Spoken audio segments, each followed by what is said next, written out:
Welcome to Best Year Ever Reviews. I'm your host, Jesús Gonzalez, and with me is the calculating Casey Glenn.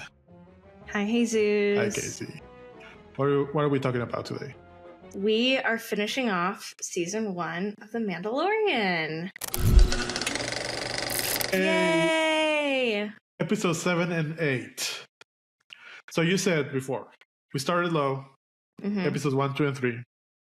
Next week we did 4, 5, and 6. High. Love them. Very entertained. Yeah. Are we going as low on episode 7 and 8 that we did with 1, 2, and 3, or a little bit higher? Like a smidge higher. Smidge higher. Smidge higher. What didn't catch you of these two? This is a finale. This is a big deal. Yeah. Maybe I just really hate this planet. I don't know. Navarro. We're Navarro, by the way. Yeah.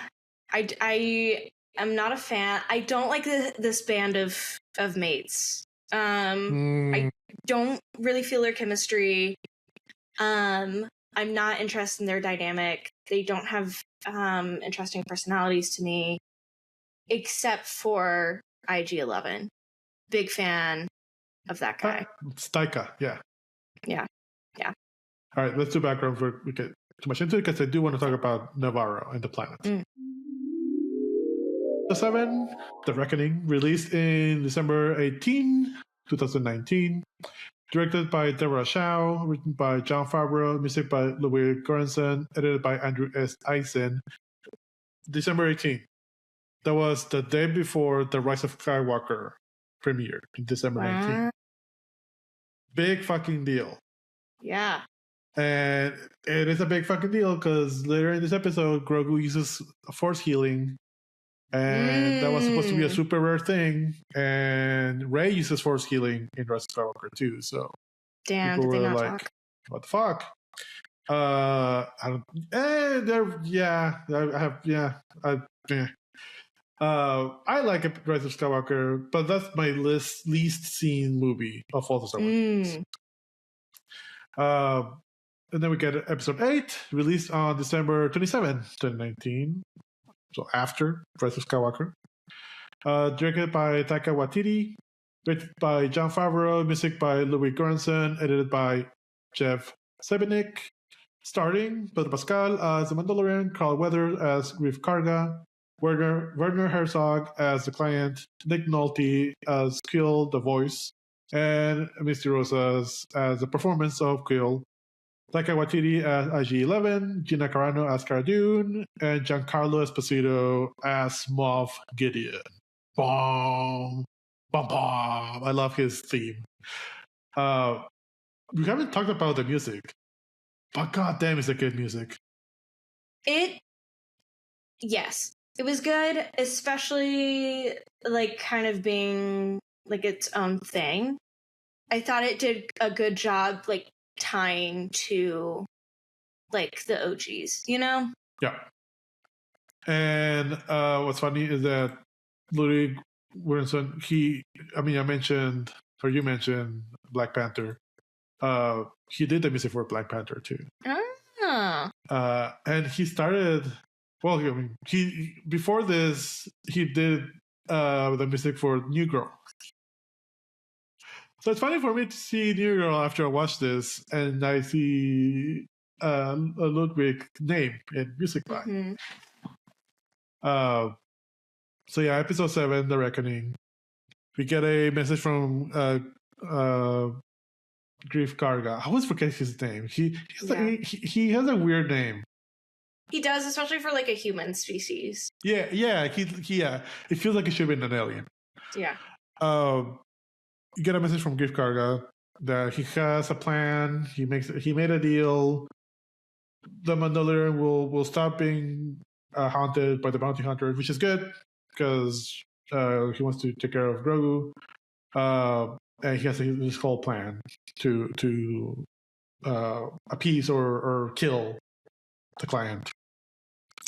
They meet in the lava plains of Navarro.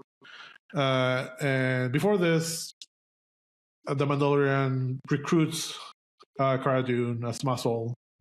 And while they are flying, Grogu takes control of the cockpit and starts like, he's like, I want to fly this thing. And everyone's like, ah. Also, so when Grogu starts force choking her. That was hysterical. Yeah. Obviously, I love that one. He touches the dark side a little bit. Mm-hmm. Yeah, you would.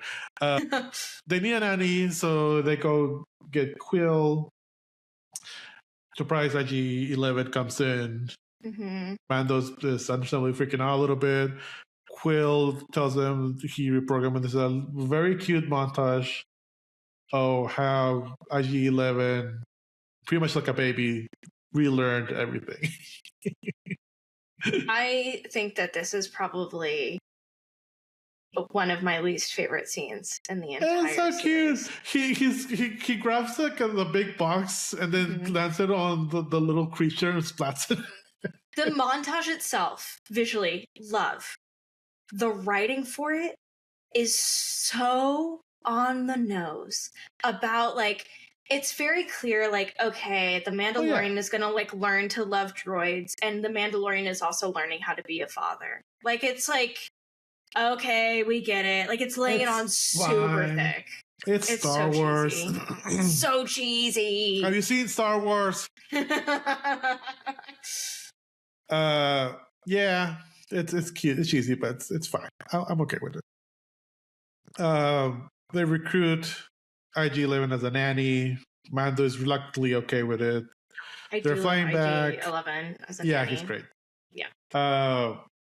He's very sweet. Like, he's like I'm the nanny. Like, that's his role now. Like you said, on the way back, Cara Dune and Mandalorian are what do you call it? The thing. Wrestling. I'm wrestling. Thank you. Grogu is like, "You're hurting my daddy." Starts choking her. And then they kind of expand a little bit more of like, I've seen this. This is like, I've heard about this. Like, and they call they don't say Jedi, but they're like, they think it's a species. They don't really know there's a thing called Jedi, the Force users, all of that. I'll explain more by the time we get to episode 8. They arrive to the flats. They meet with Griff Karga and some goons. They go over the plan, but they have to stay overnight. And while they're camping, they get attacked by pterodactyls, basically. Yeah. They grab a couple of the blurgs, because they took some blurgs for some reason. So they grab a few blurgs. And Grief Karga gets injured pretty bad. There's some sort of poison or something. Yeah. And he's not gonna make it.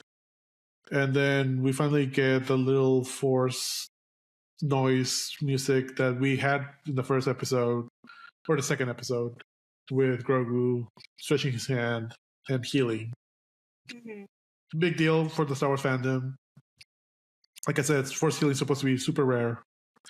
It is like a super big power. If all Force users can heal, then my dog has big opinions. That is enough to convince Griff Karga that he needs to protect the baby. Yeah. So the next day, he shoots his goons because the plan was to betray Cara and Lando. And hand them over to the clan. But now the plan is the actual plan that Grief Karga said originally. But they're going to take Grogu back to the ship. So they gave Grogu to Quill to ride in his blurg. I'm surprised you cared because you didn't even remember his name. Yeah. I mean, I was sad that, like, the characters that I wanted to die did not die. Yeah. Yeah. Yeah, because the ones that die hurt. Yeah. They go back. They do keep the pod closed. Greaves told them there will be 4 stormtroopers max. Nope, the whole town is full of stormtroopers, and these are shiny stormtroopers. Yeah. They're not as disgusting and grimy as the other ones. So they get to the cantina, and the client is there wearing her sock. He starts like saying something randomly about the Night of 1,000 Tears and how the Mandalorians were destroyed. And anyway, I'd like to see the baby, like just non sequitur. Yeah, crazy. Suddenly, Moff Gideon calls. Like he's like, "Is the baby there?" Yep, and he just shoots everyone. And then you get really cool death troopers. You get a lot of stormtroopers. And while it's happening, Mando is radioing Quill to get back to the shop. We're being like, he kind of tells what is happening. The scout troopers somehow hear this and they go after Quill. This scene where you get like a lot of stormtroopers and you get a really cool TIE fighter that falls and lands, which is, depending on your source, either a special scout TIE fighter troop ship, or all TIE fighters can do this, but we should never see it. But it's implied that it's a special TIE fighter for Gideon.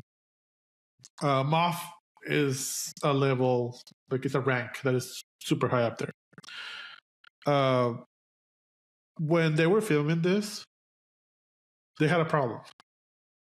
Jon Favreau says, I don't know where we're going to get these many extra stormtroopers. We don't have the budget to build all of these stormtroopers.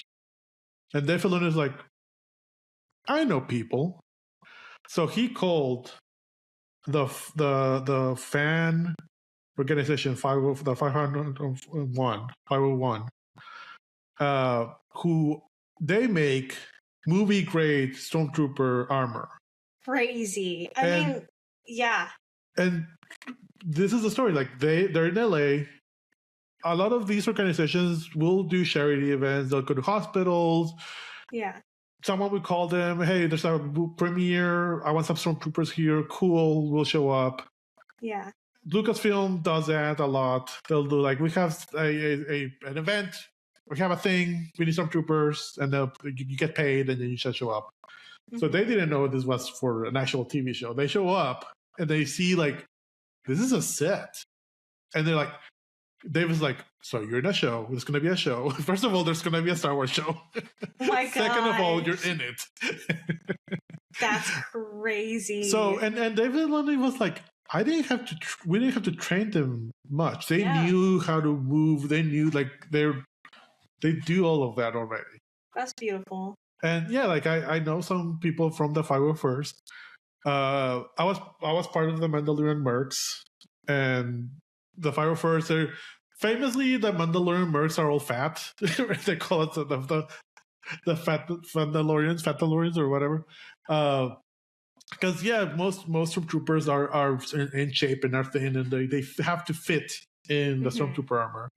The Mandalorians are, the really, you can be a little bit overweight, and we like, I am overweight even for a stormtrooper, but the armor has to fit you correctly, even if you're like very overweight. So there's a little more leeway on the mercs. But yeah, if I were first, really good fan club.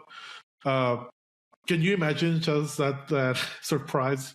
Also, can you imagine the guy that was like, I don't want to go, whatever. Right? Just like skips out that day. Yeah. or I gotta stay late for work. I'll have to work. Yeah, God, you would be that guy. That would be your story. I would be that guy. Yep. Hey, I didn't meet Shepard Fairey because I had to stay late to work. So it has happened, and I didn't meet Murakami either. Wait, Takashi Murakami. Yeah, I got that right. So yeah, I would be that guy. So we meet Gideon, and he's this. I mean, is Giancarlo Esposito. He's a really good bad guy.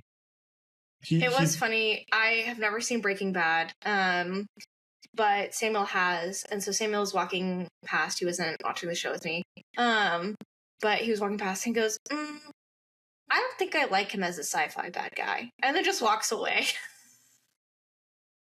He plays a bigger role in season 3. He kind of shows up in season 2, like kind of like this at the end, and then he shows up also at the end of season 3. Spoilers: it is implied that he was very much responsible for the cloning that led up to Snoke and the clone of Palpatine. So he was kind of spearheading all of this. He may or may not be a clone himself. There's a theory because sometimes he has a mustache, sometimes he doesn't. Oh. So when he doesn't, is that a clone? Yeah. We end episode 7 on a cliffhanger. Quill is dead. Yeah. Killed by the scout troopers. And the rest of the gang is pinned inside the cantina. And we start with the 2 asshole scout troopers. Unnecessarily mean. That was too mean. Well, because they were going to get killed. I guess, but it's still kind of like, wow, I don't want to hear the baby fucking make sad noises as it's getting punched. It's so sad. They are talking to each other. This is improv, most of it. They try to shoot a can. They can't aim because they're stormtroopers. Yeah. Bike Scout Trooper number 1 is played by Jason Sudeikis from Saturday Night Live. Yeah. Bike Scout Trooper number 2 is played by Adam Pally from a lot of other things. You'll see him. You know who it is. Adam Pally. Yeah, look him up. But you can kind of tell they're improvising. I think this is why you didn't like it, because this is Taika Waititi around Thor. Yeah. Around Thor Ragnarok, Taika Waititi. Yeah. So it is very that era of Marvel humor. Yeah. Which is, I think, I really like it. IG-11 shows up. Oh, man, I almost said IG-88. I've been wanting to say IG-88 all this whole time. I say IG-11. And I almost said it. IG-88 is your original IG that appears in episode 5. You see all the bounty hunters when Boba Fett is introduced. And you see one of the droids just there, standing there. So that's IG-88. And this is IG-11. Anyway. He just wrecks the 2 scout troopers. He's a fucking serial killer. Yep. And grabs one of the speeder bikes. Gideon is monologuing. Bad guy monologuing. He's credited. This is why you hire Giancarlo Esposito to do this. He just gives the backstory of each one of them. Griff Karga, disgraced magistrate. Din Djarin, he tells him who he is. Din Djarin finally kind of tells his backstory. We see a flashback of him as a kid being rescued from droids. So this is why he hates droids. From B2 battle droids by the Death Watch. This is the blue armored Mandalorians. Whose leader has that lightsaber that we see at the end. So that lightsaber at the end is a Mandalorian lightsaber specifically. So I got the vibe that like the one that saves Din Djarin specifically is Moff, whatever his name is. Oh, interesting. No. Okay, it wasn't. No. All right. Moff is not a Mandalorian. He appropriates a lot of the ideas. He's an Imperial. No, it's interesting. We don't know who saved specifically Din. Doesn't really matter. But because in that cult, it's very much Midsummer cult. Like they all raise all of the kids. Yeah. Communally, there's a commune. That makes sense. and they adopt kids, like biological kids or not, it's not that important. Yeah. Actually, foundlings, it's more important. So, and we kind of see that backstory from Din, and we kind of get a little bit of like, oh yeah, Moff Gideon is the one who destroyed Mandalore. We're not sure when that happened, around episode 6, before or after, not clear. We do see a really cool flashback of that happening in later seasons. And the K2SO droids, these droids, did that, and it looks very cool. It's very Terminator, future Terminator, like that. Looks very much like that. You should watch season 2 and 3. If you watch season 2 and 3 for The Mandalorian, I'm going to be very impressed, and I'm going to love you so much. But it's not going to. Maybe if I get really bored one day.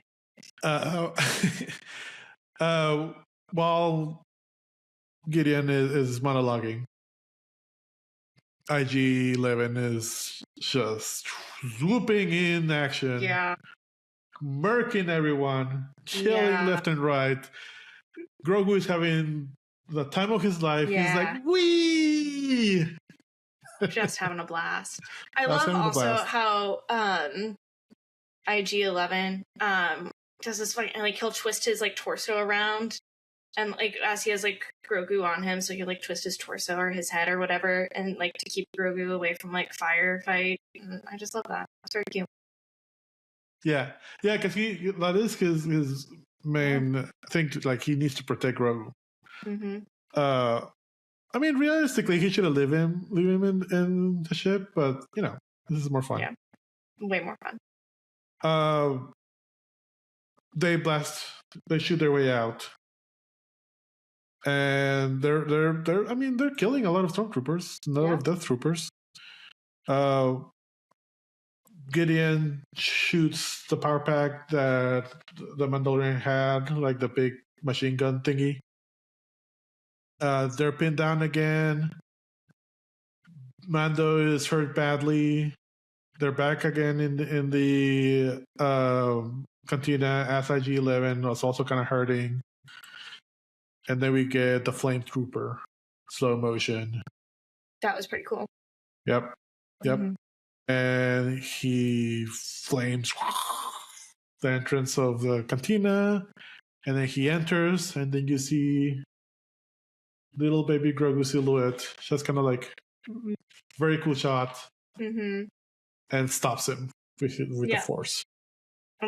Puts the fire back on him. Yep. Falls asleep immediately. Yeah. Kills somebody, goes to bed. Yep. The Mandalorian is hurt bad, and he's like, leave me. I mean, there's blood. Yeah. But this time, IG-11 cut through a vent, and they're going to the sewers.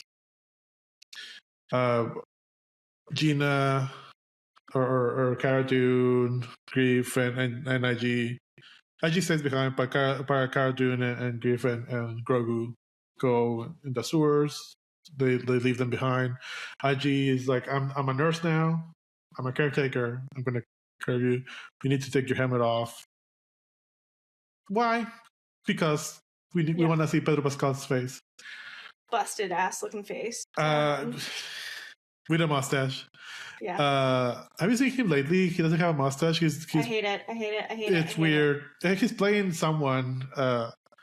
It's a character, but yeah. I mean, still Pedro Pascal still has them, but yeah. IG-11 tries to take off the helmet. He's like, no living being has seen my face. I am no living being. And takes off the helmet. And you see they bond. He cares for Darth now. He's cured. Yeah. Trauma, no more. In later seasons, he's a little bit of an asshole to droids still, which is fun. Of course. Yeah. But he does let the pit droids work on his ship. Aww, he lets them.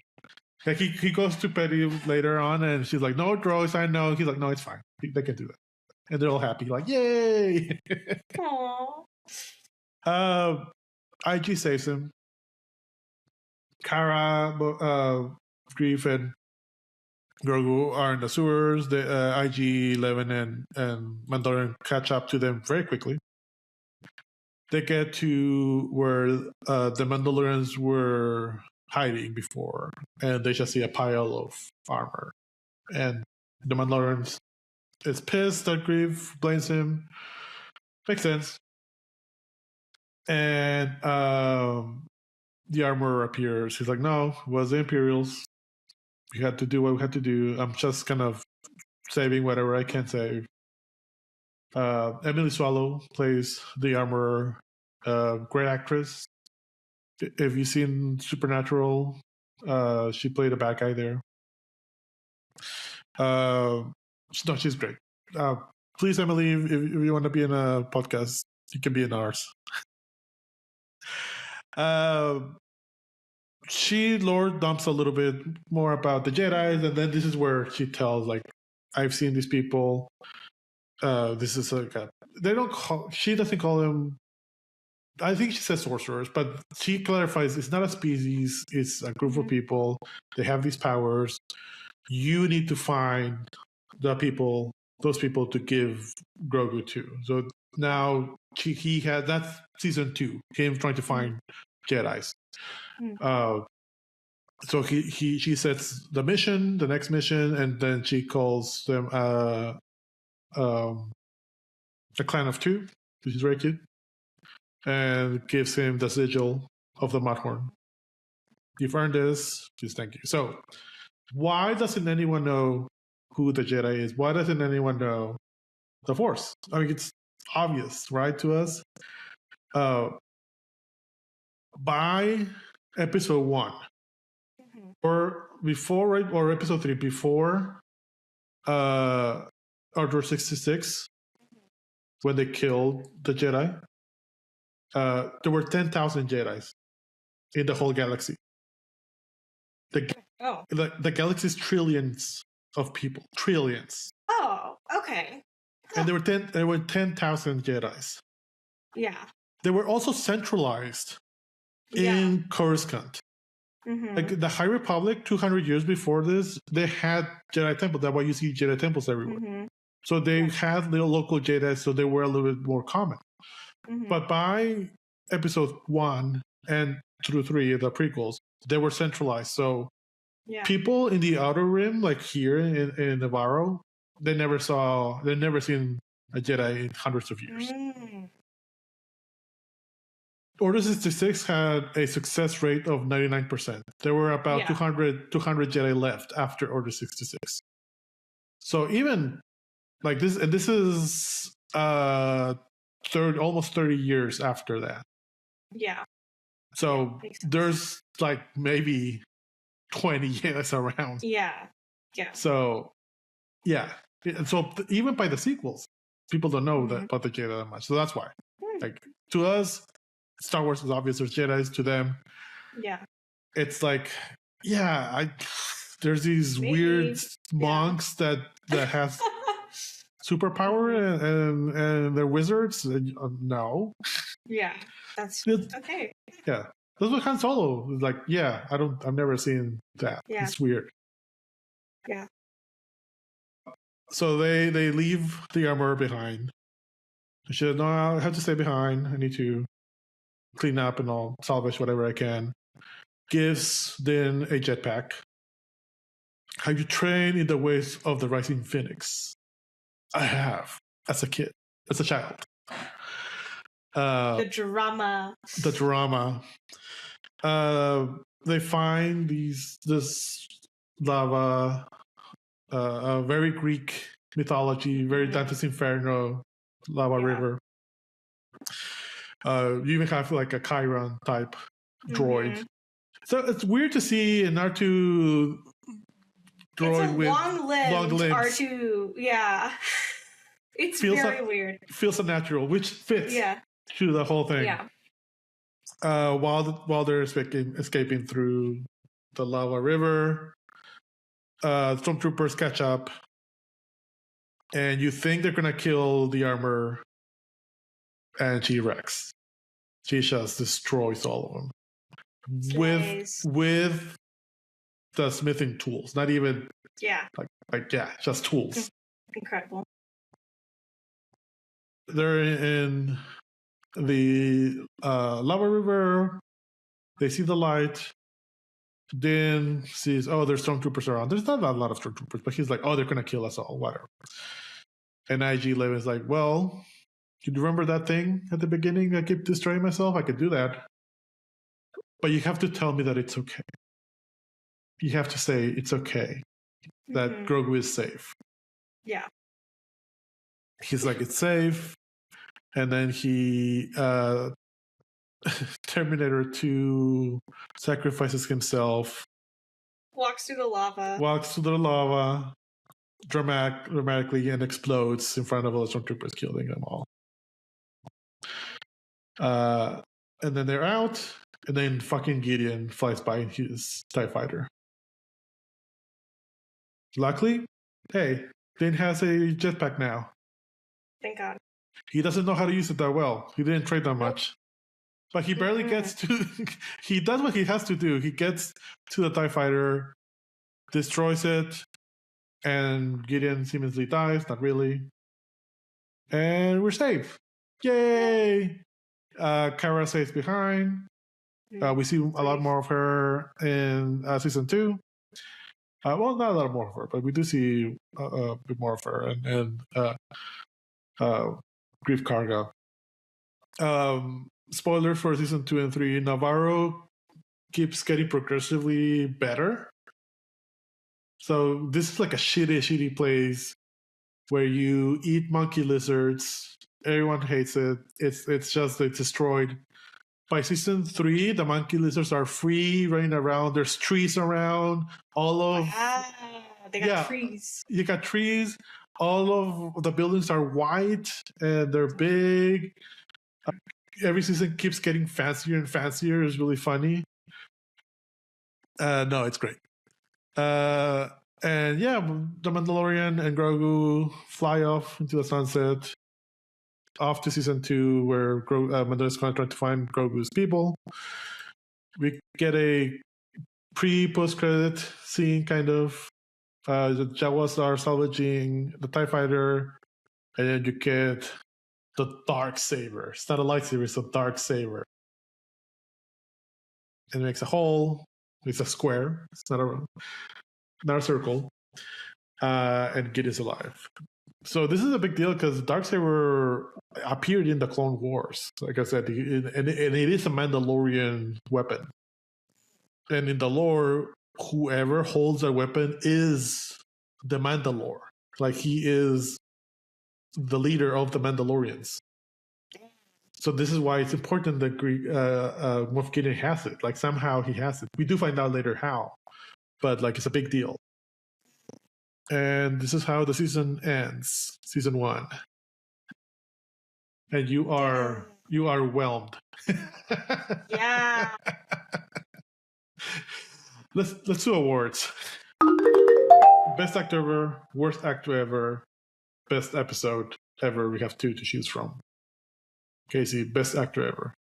I'll give it to Taika Waititi. Yeah, I like it. He made you feel things.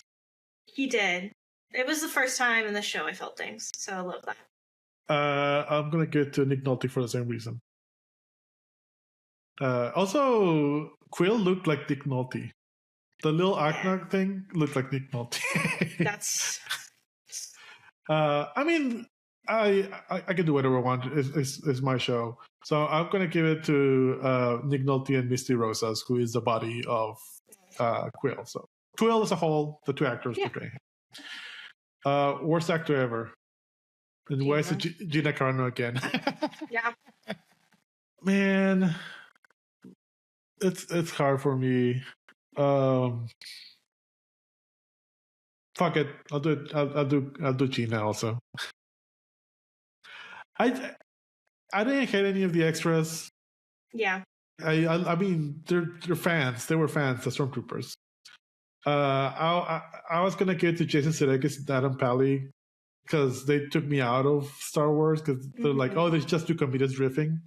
Yeah. But it was fun. It was fun enough. Yeah. I didn't hate it. So yeah, Gino gets the worst actor ever. Hell yeah. Best, because I want to say favorite, but best episode. I'll give it to episode 8. Yeah, episode 8. It's a great finale. You get the Stormtroopers. You get a great bad guy monologue. This is why you hire Giancarlo Esposito. So we did it. Season 1. Yay! Next week, it'll be The Mandalorian and Grogu. Yeah. This is the first Star Wars movie since 2019. Wild. That is wild. God, I hope it's successful. I hear rumblings that it's not going to be successful. I bet it will be. I hope it is. I mean, it's going to make money. Yeah. Star Wars always, but there's such high standards for Star Wars movies that if it doesn't make $2 billion is a failure. So it's not going to do that. I don't think it's a very expensive movie, so I think that has it going for it. But hopefully it does well. I'm very excited. I'm going to watch it in Germany, maybe in Finland. I'm not sure yet. I might be flying to Finland around that time. But yeah, next week it'll be the movie review. You'll also see a very different background. This is not the last time, but the second to last time that you see this background. It'll be a weird jump scare because in recording time and actual episode come out time, it flips a little bit. So you'll see some Germany and then you'll see again Jesus in Dallas. Yeah, love that. So it was trippy, but it somehow makes sense. And then Mandalorian and Grogu next week. Excited. Bye.